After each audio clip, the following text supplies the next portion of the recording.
درود به همه دوستان عزیز. بعضی از دوستان عکس کاری برای بنده میفرستن که با شعاع‌زن یا همون ردیاب نقطه مشخص کردن که سنگچین مرتب، بعد از اونم لایه زغال یا لایه سیارنگ، بعد از اونم خورده سفال یا لایه سفال به صورت خورده داخل اون نقطه پیدا کردن، بعد از اونم خاک پخته، بعد از اونم میگن مسیر حفاری رو گم کردیم که هر چی سیستم میزنیم سیستممون نمیگیره.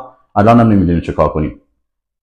دوستان در دوره نوسنگی ما گودارهایی داریم که برای پخت سفال بودن که چون کار گروهی بوده می اومدن سنگچین مرتبی درست میکردن که ابعادش هم فرق نمیکنه، هم بزرگ داره هم کوچیک داره، که سفال رو داخل این گودارها میذاشتن که اوایل از تنه درختان برای پخت این سفالا استفاده میکردن که بعدها با فضولات همون تپاله یا پشکر میریختن روشون که با دمای بیشتری این سفال ها پخت بخوره که نشکنه.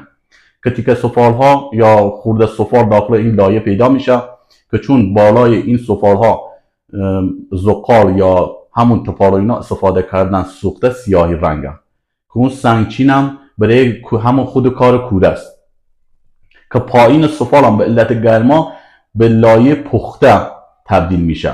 که خیلی دوستان فکر میکنن این لایه پخته باید 100% اینا رو به گنجینه برسونن. این حرفایی که شما میشنوین مال دنیای مجازیه که آره باید 100% به لایه سفال بخورین و نمیدونم لایه سفال خورین 100% به گنجینه میرسین و این حرفای چرندیاتی که داخل دنیای مجازی پخش شده. کارهایی که باستانشناسا باز کردن شما یه دونه رو برین نگاه بکنین که لایه سفال برای تدفین استفاده شده یا برای گنجینه استفاده شده. اینطور چیزایی ما نداریم. دنبال اینطور چیزای حرفایی نرین. اگر دنبال این حرفا بیفتین به خدا بجز این که وقت و الکی داخل بیابون تلف بکنین هیچ خیلی برای شما نداره. موفق و پیروز باشید.